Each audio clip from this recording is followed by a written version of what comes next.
Bismillahirrahmanirrahim. I am Dr. Muhammad Jamshed and we are going to discuss an important topic, that is the male reproductive system. So first of all, we discuss the structure that are involved in the male reproductive system, forming that system that is responsible for transferring or for the formation of the sperm, for the transport of the sperm from the male reproductive system to the female reproductive tract. So first of all, we discuss that the male reproductive system consists of external genitalia. Basically external genitalia mail reproductive system का वो part है जो हमें physically नजर आता है कि outside of the body जो हमें नजर आएगा रिप्रोडक्टिव सिस्टम मेल के अंदर जो उसका स्ट्रक्चर है वो होगा एक्सटर्नल जेनिटेलिया। अब कहते हैं जो एक्सटर्नल जेनिटेलिया बेसिकली ये मजीद दो कंपोनेंट्स पर मुश्तमिल है, एक है टेस्टिस, दूसरा मेल कॉपुलेटरी ऑर्गन जिसे हम पीनस का नाम भी देते हैं। तो कहते हैं कि external genitalia consist of a pair of the testis के एक हमारे पास जो ऑर्गेनिज्म है, ह्यूमन ऑर्गेनिज्म है, उसके अंदर टू टेस्टिस मौजूद होते हैं, वन पेयर ऑफ टेस्टिस मौजूद होते हैं, प्लस उसके पास होता है male copulatory organ that is a penis. ये testis plus male copulatory organ ये दोनों मिलकर बनाते हैं एक्सटर्नल जेनिटेलिया। तो हमने ये सबसे पहले देख लिया कि जो हमारे पास मेल रिप्रोडक्टिव सिस्टम है वो मुश्तमिल है एक्सटर्नल जेनिटेलिया पे।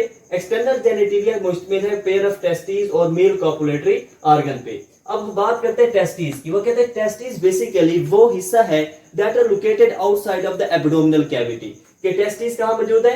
ये outside of the abdominal cavity मौजूद है, ठीक है। That are surrounded by a sac, sac एक स्ट्रक्चर के अंदर मौजूद है जिसे हम नाम देते हैं सक्रोटम का। ये हमारे पास टेस्टिस है, एब्डोमिनल कैविटी के आउटसाइड पर पड़ी हुई है और उसे कवर किया हुआ है एक पाउच लाइक स्ट्रक्चर ने, सैक ने, जिसे हम नाम दे रहे हैं सक्रोटम का, राइट। अब वो कहते हैं कि दूसरा हमारे पास है male copulatory organ. Male copulatory organ जिसे हम पीनस का नाम भी देते हैं, ये मेल कॉपुलेटरी ऑर्गन रिस्पॉन्सिबल होता है for the transport of the sperm from the male reproductive system to the female reproductive tract. कि अगर मेल से फीमेल की तरफ स्पर्म ने ट्रांसपोर्ट होना है तो ह्यूमन के अंदर इस मेल कॉपुलेटरी ऑर्गन इस पीनस के जरिए जो स्पर्म है ये ट्रांसपोर्ट होते हैं from the male reproductive system to the female reproductive tract. ये कहानी होगी एक्सटर्नल जेनिटेलिया की।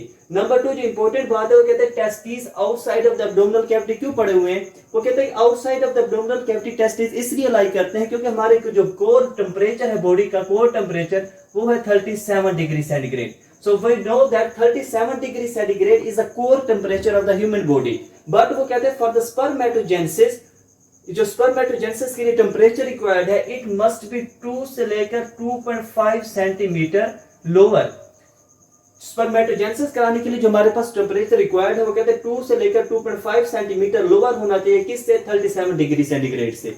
स्पर्मेटोजेनेसिस कराने के लिए 37 डिग्री सेंटीग्रेड टेम्परेचर ऑप्टिमम नहीं होता, उससे हमें 2 से लेकर 2.5 डिग्री सेंटीग्रेड टेम्परेचर कम चाहिए। इसलिए वो कहते हैं कि टेस्टिस को अल्लाह अलमैटी ने एब्डोमिनल कैविटी के आउटसाइड पर रखा है ताकि वहां जो टेम्परेचर होता है 2 से लेकर 2.5 सेंटीमीटर लोअर होता है as compare to the core temperature of the human body. Number 2 वो कहता है कि मेल रिप्रोडक्टिव जो सिस्टम है ये मुश्तमिल है एक्सेसरी डक्ट्स पर। एक्सेसरी डक्ट्स कौन सी होती हैं? That tubes that are responsible for the transport of the sperm. ये पूरे रिप्रोडक्टिव ट्रैक्ट के अंदर जो स्पर्म ने ट्रांसपोर्ट होना होता है मेल के जरिए, मेल में वो है एक्सेसरी डक्ट्स। अब कहते हैं एक्सेसरी डक्ट्स किस पर मुश्तमिल है? रेटिटेस्टिस पर मुश्तमिल है, वेसा एफरेंशिया है, एपिडिडमिस है, वेस डेफरेंस है, that is the main duct in the male reproductive system.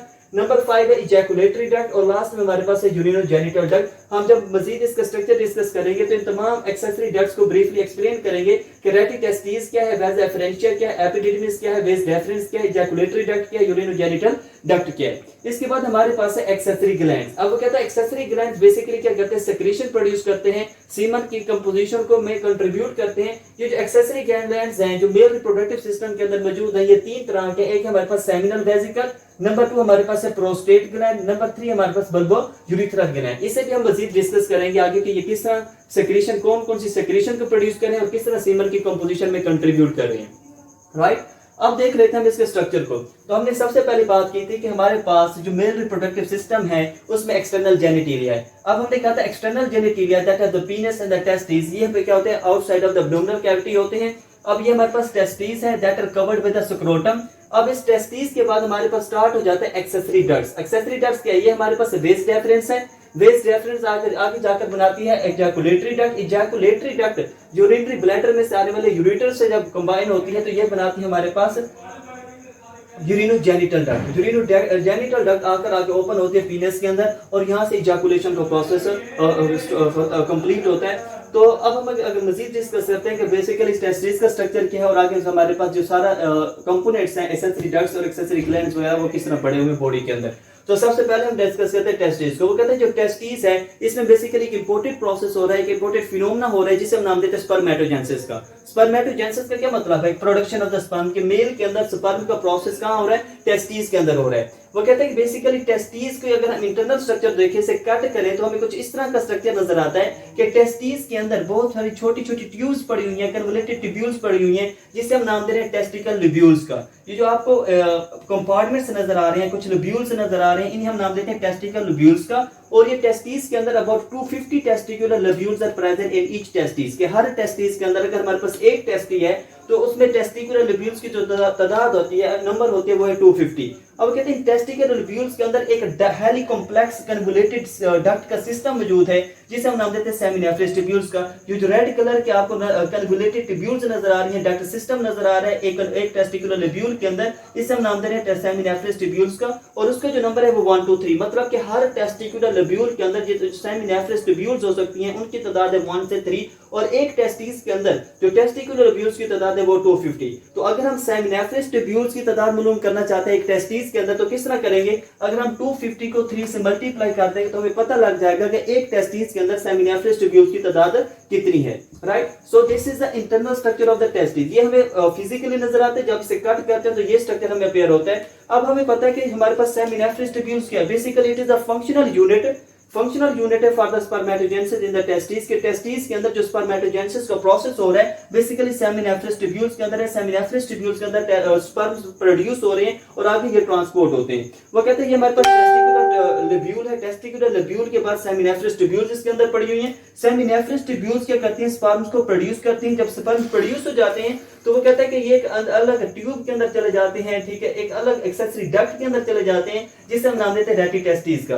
इसका मतलब कि सेमिनेफ्रस ट्यूब्यूल्स टेस्टिकुलर लोब्यूल में से जब स्पर्म बनकर निकलते हैं तो वो कहां आते हैं? रेटिटेस्टिस में। तो रेटिटेस्टिस के बाद रेटिटेस्टिस का जो हमारे पास एक्सटेंशन होती है वो होती है अप टू द स्क्रोटम, कि जहां स्क्रोटम एंड होती है टेस्टिस के अंदर वहां तक क्या होता है हमारे पास? रेटिटेस्टिस आगे कंटिन्यू होती है एज अ वेजा एफरेंशिया। तो रेटिटेस्टिस के बाद क्या पड़ी है? वेजा एफरेंशिया। तो रेटिटेस्टिस के बाद जो स्पर्म होंगे वो कहां चले जाएंगे? वेजा एफरेंशिया के पास चले जाएंगे।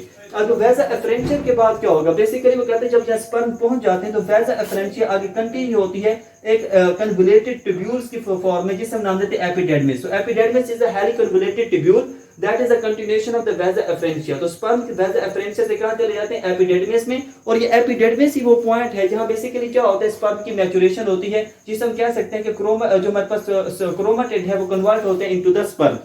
मैच्योर स्पर्म तो जो डिफरेंशिएशन है स्पर्म की या जिसे मैच्योरेशन का प्रोसेस कह सकते हैं वो कहां होती है? एपिडेर्मिस के अंदर। तो हमने ये पूरा पाथवे डिस्कस कर लिया कि अब हमने जो स्पर्मेटोजेनेसिस का कंप्लीट प्रोसेस है कि स्पर्म किस तरह बॉडी के अंदर प्रोड्यूस हो रहे हैं, किस तरह टेस्टिस के अंदर प्रोड्यूस हो रहे हैं, ये हम अलग यानी कि वीडियो लेक्चर के अंदर पढ़ेंगे कि स्पर्मेटोजेनेसिस का प्रोसेस बेसिकली किस तरह हो रहा है, कहां हो रहा है, कौन से सेल इन्वॉल्व हैं, किस तरह हो रहा है। तो अभी ये सिर्फ ये देख लेते हैं कि सेमिनेफ्रस ट्यूब्यूल्स के अंदर बेसिकली कोई स्पर्म जर्म सेल मौजूद होते हैं, mother germ cell, epithelial cell होते हैं। वो बेसिकली क्या करते हैं? डिफरेंशिएट होते हैं, स्पर्मेटोजोआ बनाते हैं। बेसिकली क्या बनाते हैं?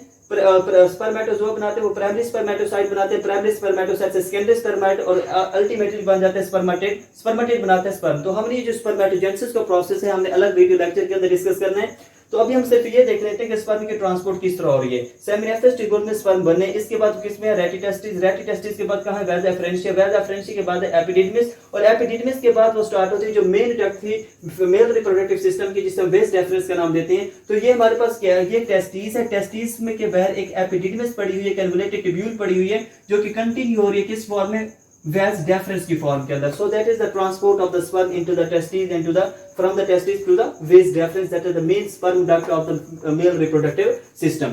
तो ये हमारे पास टेस्टिस का पूरा स्ट्रक्चर था कि टेस्टिस किस तरह इन्वॉल्व है। अब वो कहता है कि जब अगर एक सेमिनेफ्रस ट्यूब्यूल, ये हमारे पास एक सेमिनेफ्रस ट्यूब्यूल है और उसके साथ दूसरी सेमिनेफ्रस ट्यूब्यूल्स पड़ी हुई है। अब वो कहते हैं बेसिकली सेमिनेफ्रस ट्यूब्यूल्स के अंदर दो तरह के सेल्स होते हैं ये जो ब्लैक ब्लैक सेल्स नजर आ रही है, ब्लैक ब्लैक सेल्स हम नाम देते हैं जर्म मदर सेल का या जर्मिनल एपिथेलियल सेल का नाम भी देते हैं। ये बेसिकली क्या होते हैं, डिप्लॉइड सेल होते हैं। ये जर्मिनल एपिथेलियल सेल, यही जर्म मदर सेल जब आगे मेटोसिस का प्रोसेस करते हैं, ठीक है, रिपीटेड डिवीजन करते हैं, तो ये बेसिकली क्या बनाते हैं, स्पर्मेटोजोआ बनाते हैं जो कि प्राइमरी स्पर्मेटोसाइट बनाता है। अब वो कहते हैं इसके बाद जो बड़े बड़े सेल आपको रेड कलर के अंदर नजर आ रही है, ये बड़े बड़े सेल जिनका साइज बड़ा है, इन सेल्स को नाम देते हैं सर्टोली सेल का या सर्टोलाई सेल्स का नाम भी देते हैं। So these Sertoli cells are responsible for the liquid medium. ये क्या करते हैं, कुछ सेक्रेशन प्रोड्यूस करते हैं। वो कहते हैं जब स्पर्म आ गए, अब ये जो कैविटी बनी हुई है इसे कहते हैं lumen of the seminiferous tubule. ये कि बेसिकली सेमिनेफ्रस ट्यूब्यूल की ल्यूमेन है। ये जो जर्मिनल एपिथेलियल सेल है ये स्पर्म बनाएगा, स्पर्म बनाने के बाद वो इस ल्यूमेन के अंदर, सेमिनेफ्रस ट्यूब्यूल के ल्यूमेन के अंदर उसे ऐड कर देते हैं और वो ट्रांसपोर्ट होते हुए कहां पहुंच जाते हैं, रेटिटेस्टिस तक पहुंच जाते हैं।